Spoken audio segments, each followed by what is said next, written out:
Welcome to the Texas Take. I'm your host, Jeremy Wallace, and y'all, I needed to bring in some major reinforcements to start the new year.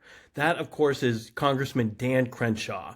The moment we heard of the actions going on in Venezuela, I knew that I needed to get Dan Crenshaw on this program for three key reasons. One, he's a member of the House Intelligence Committee, which gives him great information and access to knowledge that a lot of regular members of Congress aren't going to have. Secondly, he's a Navy SEAL. Like, he knows what it's like to run these missions and the dangers involved in it. And finally, he went to high school in Colombia. This guy knows Venezuela, he knows Colombia, he knows the region, he's been around Ecuador, he knows that whole section. So, Congressman Crenshaw, thanks for coming on the show. And first, I want to get straight into the heart of this, which is, you've heard a lot of Democrats questioning the legality and the constitutionality of this crisis. First, tell us about why you think this is legal and constitutional, and then tell us a little bit about your time in that region and how, what this change means for Venezuela. Yeah, thanks for having me. The legality, I think, is pretty straightforward. We're executing a warrant.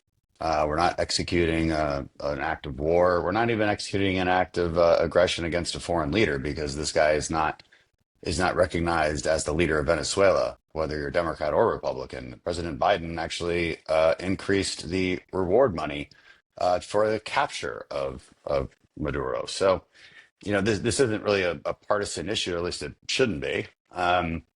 So it's also no different from previous precedents. Noriega being one, and then we talked the constitutionality of what the president is allowed to do within a certain scope. And you could look back to Obama's actions in Libya. I don't think the Democrats were questioning the constitutionality of that either. And why weren't they? Because we weren't occupying Libya. It was a very precise and limited action. And that's what we're talking about here. There's no occupation with military forces. In fact, there's pretty fantastic cooperation so far in the last 3 days with the interim government because we have a lot of leverage. And I think they know that we mean business. Maduro was given various chances to leave. He was warned various times. And so, and people should remember, this is a DOJ-led operation supported by the Department of War. This Maduro was read his Miranda rights on the operation, and of course transferred to New York to face due process. In fact, as as the firefight continued, as they exfilled the target, really it was American forces protecting Maduro and his wife from incoming fire, placing themselves in between. So, they treated him as a hostage would be treated, and because he's under American custody. So So you can't compare this to an Iraq or an Afghanistan, and this isn't like the Department of Defense leading this, right? This is a DOJ effort. So that's why these comparisons Democrats are making to Iraq doesn't quite play with this, right? correct, yeah. This is he is indicted for terrorism charges. They've unsealed the documents for the court case, and there's going to be plenty of evidence shown throughout this trial that shows his interactions and being complicit with groups like the FARC, the ELN, Sinaloa cartel, not just Venezuelan groups, but also these other foreign actors. And of course, they were doing this to prop up their own regime and bring in cash for themselves. So, and again, nobody disagrees with this. This has been a longstanding fact. And of course, we all know he stole the election, but blatantly, he's not a recognized leader. So yeah, very, very, very different situations than Iraq, Afghanistan. Well, and talk to me about, like, again, you grew up partly at least in this region. You saw this region before Hugo Chavez, or as Hugo Chavez was winning that first election. I think he won his Mhm. first election the year you actually graduated from high school. I remember covering Venezuela as it was doing business in Florida and just kind of the relationships that were developing there before Chavez took office. Tell us a little bit what was Venezuela in that region like before we saw Chavez and then Maduro, and to what you see now. Yeah, yeah, that's a good question. I can't remember exactly what year Chavez took office, but obviously he was the revolutionary, and Maduro was his successor. So, a Chavista, as they would call him. Um, Back then, it was still a wonderful country. I mean, going back further, yeah, I mean, I didn't even know this. My dad told me my grandparents actually did their honeymoon in Venezuela back in 1955. So, you're looking at a country that's a vast tourist destination. A lot of Western companies doing business there. At one point, the fourth largest GDP in the world. And you see over the course of a couple decades under Maduro's rule that it just continues to fall apart. I mean, it, socialism doesn't destroy a country overnight. It does take some time, and we've seen the causes of that over the last 5, 6, 7 years. Um, and what has propped it up, of course, is even worse, which is makes it an imminent threat to the United States. Which is, in order to prop up this regime, they've been bringing in all of our enemies. The Cubans are effectively Maduro's intelligence and security force. A lot of Cubans died on this operation. The Russians were in there, of course. The Iranians are in Venezuela. Chinese are in Venezuela. So you have a Western Hemisphere country bringing in every enemy of the United States, and it becomes an imminent problem. At one point, you have to do something about it. And yeah, it's been sad to watch how the country had declined over time, because I Well, had been there many times. I did in high school. I took Model UN trips to the American school in Caracas, and obviously visited my family there when they moved there after I left the high school. So I'm an oil and gas family, so it's moved all over the world. But Well, and yeah, that's what I was going it's to say. Like, point out to people who are listening to you for the first time, like, why were you there? It's like your family was a oil and gas, family, so you would have been in that region. How long did you live in that down in that region? You think? about a year and a half in Ecuador middle school, and then from '98 to 2002 living in Bogota, Colombia. I My parents moved to Caracas. I don't know, 2003, 2004. All right. And then address this. You hit on a little bit with the Cuba part. It's like the impact this has to me in the rest of the Western Hemisphere is super important, right? I talked about this earlier this week in the Texas Take, particularly reference to the Cubans, and it hit on the Mexican issue. And I wanted to get you on the show because I know you've been so aggressive in talking about how you want to change the rules of engagement in terms of how we attack those Mexican drug cartels who are obviously human trafficking and drug trafficking through Mexico into Texas. Talk to what happens now. You think from Mexico? We've heard what President Trump had to say about all this, but I'm interested to get your take as a member of Congress who's really worked on this issue.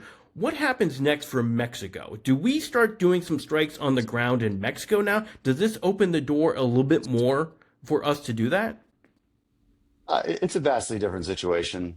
In a country like Mexico, our goal is to work by, with, and through the Mexicans, and use our leverage to increase that cooperation.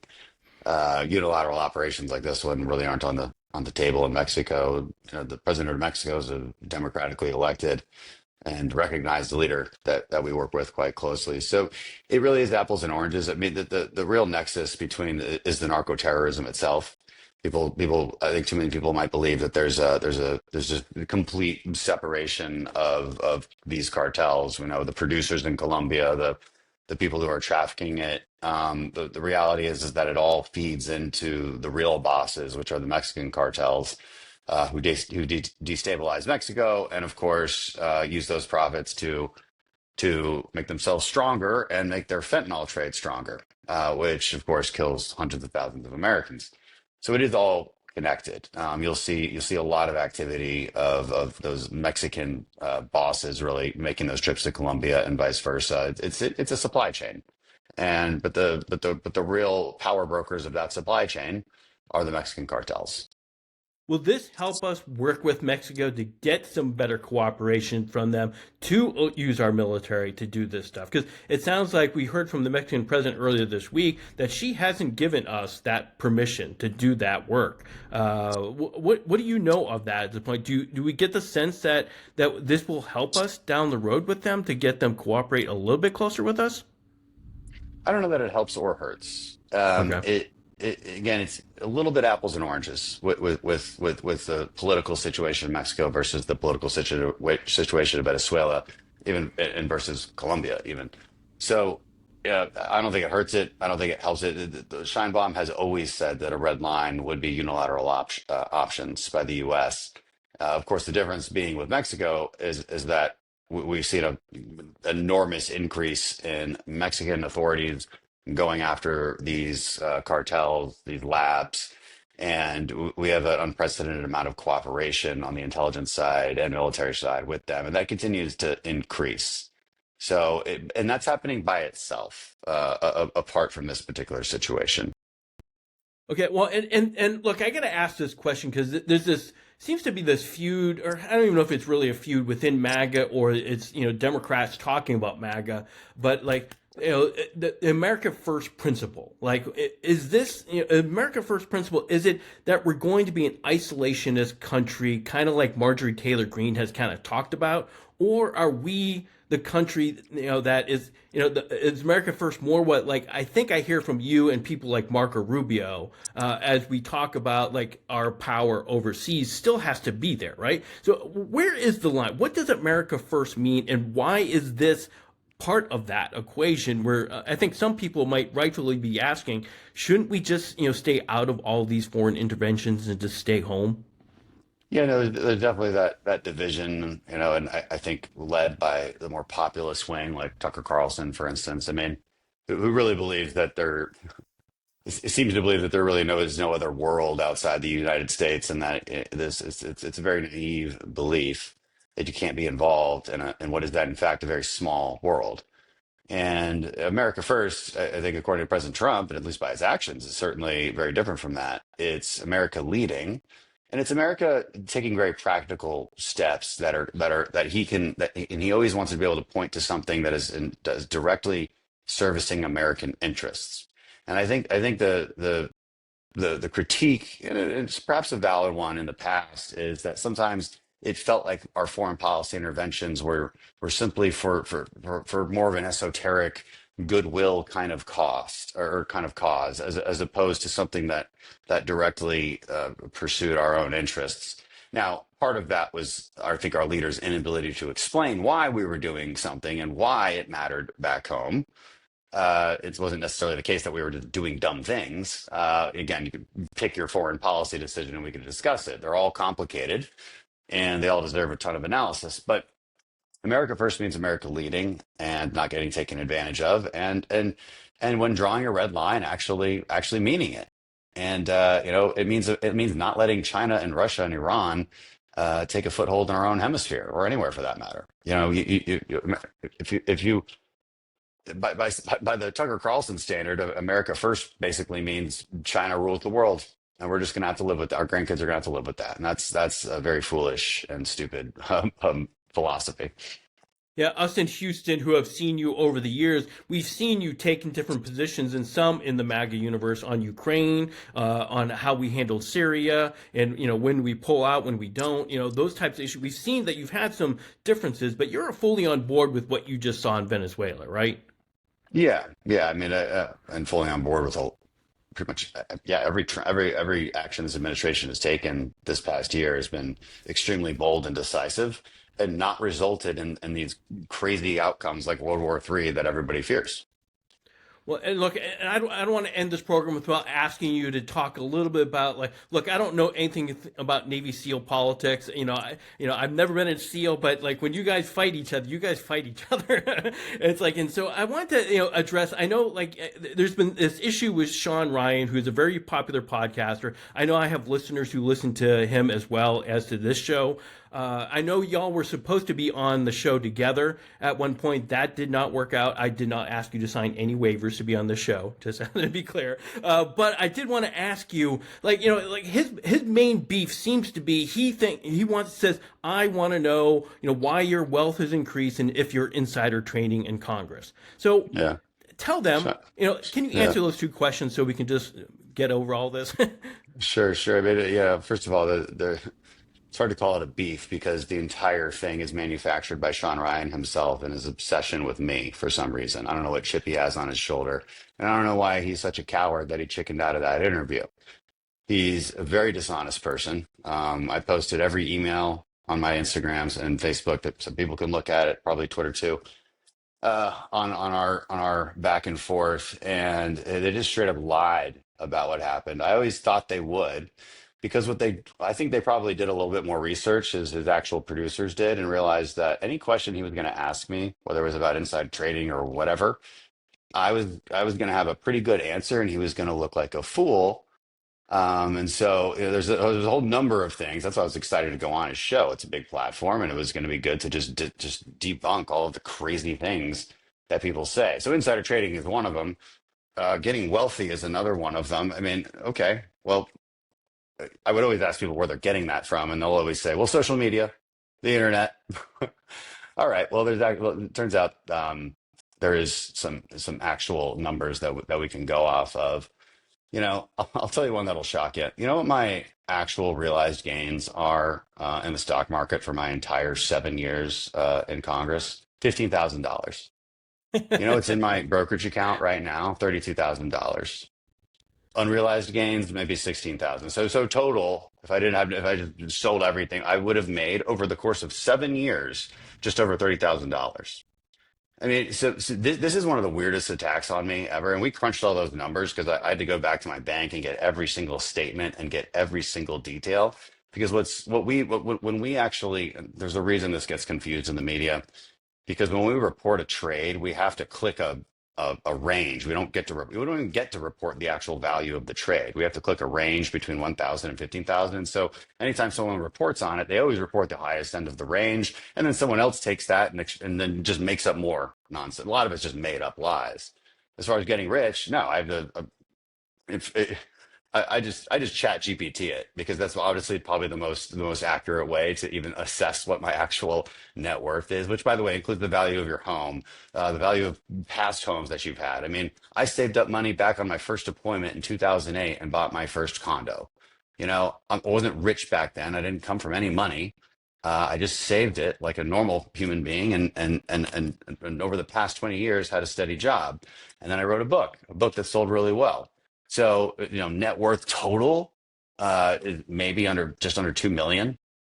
So it's not exactly like I've gotten rich, and certainly not from Congress, where I have to live in two places. It's the opposite, in fact. So it's just one of these tired old tropes that, like, unfortunately, people who like Shawn Ryan, who just kind of believe anything he hears on the internet, I think, want and he just, I mean, he even made up that I hired this big DJ Stevie Aoki. He just made that up. That never happened.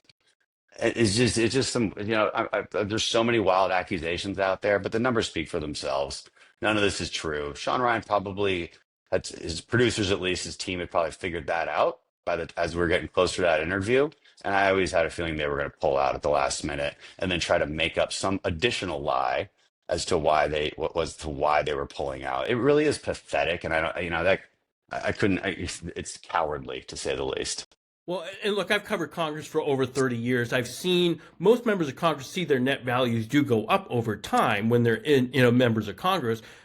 Some are really extreme, like some really go up, millions and millions and millions of dollars. And there have been some legitimate questions about insider trading in the past. Are they benefiting? You've seen some of the rules put into place to kind of protect that from happening. Like you said, when I look at your reports, I'm not seeing anything that's outrageous. I'm not seeing, like, there there are members of Congress with much bigger stock portfolios that I pay a little bit more attention to than yours. No offense, right? It's just like, but I Right. see people worth hundreds of millions of dollars who are gaining, on the stock market again. Versus like most of the normal members of Congress. So, but again, just to be clear, you're not doing any insider trading, whatsoever, on No, I any of think the these. FBI would be all over that if there were even a hint of truth to it.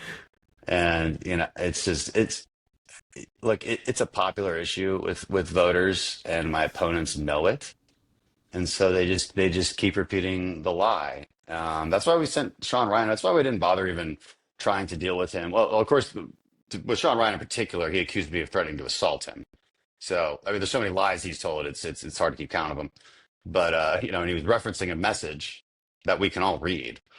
And so that was actually the start of that conflict. It had nothing to do with his his accusations that I'd gotten rich. I don't really care, honestly, about that. It wasn't really about that. Um, so it's just one thing after the other because it's election season. And it is what it is. But look, in the end, Shawn Ryan got scared, didn't want to do the interview. Well, and are you a target on this stuff? It's like again, we've known each other for a long time now. Like just the shots that Tucker Carlson takes at you, then the Marjorie Taylor Greene things, and then to see this happen. Are people just taking advantage of the fact that you are better known than most members of Congress? You're more recognizable. Is this just people trying to boost You hit their the nail on the own head. You profile? hit the nail right on the head. It's clickbait. It's clickbait. If you say that about another member that is not as well known, it's not going to get the engagement. And these people only care about one thing, which is engagement. This is why it's sad that people just trust this sort of podcaster community to such an extent. Obviously, there's some great ones. I could name them, but a lot of them are really chasing clicks, and they need to get into the most provocative conspiratorial issues possible in order to keep gaining traction. Um, that's just how they make money, and so of course it's that. They claim to be these honest brokers, but there's zero accountability, zero. There's just none. So Well, it's and the thing I people noticed. need to be careful with what they're hearing. Yeah, and the thing I noticed is, and they don't have the same journalistic standards. Like, obviously in my case, if I see that there's a question about something, with your financial reports, I'm going to first contact you and give you a chance to explain that before I would ever do anything. When I would publish it or go, like, you're always going to get that source. It doesn't feel like that's what's always happening on our friends on the internet. Like, people just will Yeah. post things and then after the fact say, hey, if you want to come on the show, and then we can deal with it. But like, Yeah, I'm it's a going to have game. to That's verify exactly what they do. beforehand. They try to provoke you before they try to provoke you and then say, well, why don't you just come on my show then? Why? So you can get more engagement? It's like Yeah, I have another job. yeah. I have a real job. And so that's exactly what happens. But look, the problem is regular media, regular journalism has made a lot of mistakes, and it caused distrust in people, and so they started flocking to these other sources of media. I have to warn everyone, like you've got to use your own critical thinking to pick and choose. Like, if someone is saying something, what are they citing? Where are they getting that information? And yeah, there are journalistic standards, yes, and most good journalists do adhere to them. A lot don't, unfortunately, and that's what's created that distrust. um, but I'll tell you who definitely doesn't need to adhere to any standards whatsoever is exactly these type of media figures, like Sean, and so he can just make something up and then gets upset when I try to hold him accountable for it by telling everyone how he's lied. Yeah, and in the campaign season, they clearly Yeah. know that it's like this is the time to strike at people. This isn't happening last year; it's happening now for a reason, I'm sure. So, Right, right. It is a little odd because the message he was referencing is well over a year old, and it's like, oh, you wait until now. Oh, and you are close to Tucker Carlson, huh? I wonder what's going on here. So people need to see through see through what's really going on here. well, I can't thank you enough for joining the program. Thanks for coming on the Texas Take and helping us sort through all of this stuff happening in Venezuela. What's it going to mean for Mexico? And obviously, what goes forward from here. Like, we'll definitely want to be keeping an eye on what you're doing because I know, like, you're certainly like, on the intelligence committee. I'm sure you guys are going to have a role. I'm assuming getting more information about what's happening in Venezuela and the role of the United States government, right? Yeah, yeah. Look, I mean, and just real quick, what the role is right now is purely in the State Department's hands. We're there, there's no plans to put boots on the ground because we have immense leverage over the Venezuelan government as it currently stands, and they're cooperating. A deal being struck today on oil being transferred to the U.S., of course, and then sold at market price. Of course, that money won't just be going to the U.S. Treasury. It'll also be helping restabilize Venezuela. And the future hope, of course, is that they agree to actually having legitimate elections. So that's as long as that's our goal. And that's very open, and there's no secrets about that. It's very much in the State Department's hands right now. What a major change to the entire Western Hemisphere as Venezuela goes from being a place for 20 years that has been kind of a thorn in, what, 3 or 4 presidential administrations to being something that becomes an ally in a stabilized country. And boy, that's a long time. That seems like that changes the entire complexion of what we think of as the Western Hemisphere. It'll be a very big legacy item for President Trump. It won't happen overnight, but President Trump has 3 more years, so I think we will see success in this. I think I see a much brighter future for the Venezuelan people, a lot of which are in Houston. Of course, we all know that. Yeah, we have a huge population in Houston for sure. So, hey, thanks a lot again for joining the program, and best of luck to the new year. And we will talk to you soon. Thanks, Jeremy. Bye. As I said at the outset of that interview, I wanted Dan Crenshaw on this program because of the role he plays in Congress. He is a member of the House Intelligence Committee. That, in theory, is going to put him in an important spot as the White House continues to work with Congress as to what happens next in Venezuela. Who's going to be the next leader? Are we going to need troops on the ground? What kind of intelligence resources are we going to need there? All of that eventually will have to go through the House Intelligence Committee at some point, at least in theory. So I thought it was really important to hear from him directly on all of this. But look, you can hear what all the members of Congress, we actually reached out to every single one of the 38 House members and the 2 U.S. senators about what they think about what just transpired in Venezuela. Did they support the removal of Maduro in the way that it happened? We actually listed all of their responses out at HoustonChronicle.com. Check that out, and you can see what your member of Congress had to say about that, at least in the state of Texas. Secondly, I dove a little bit deeper into what this all means for the Western Hemisphere, particularly for Cuba, earlier in the week in the Texas Take newsletter. I wrote about how Cuba has become so reliant on Venezuela, at least economically, that seeing Venezuela lose Maduro is going to have real implications for the future of Cuba.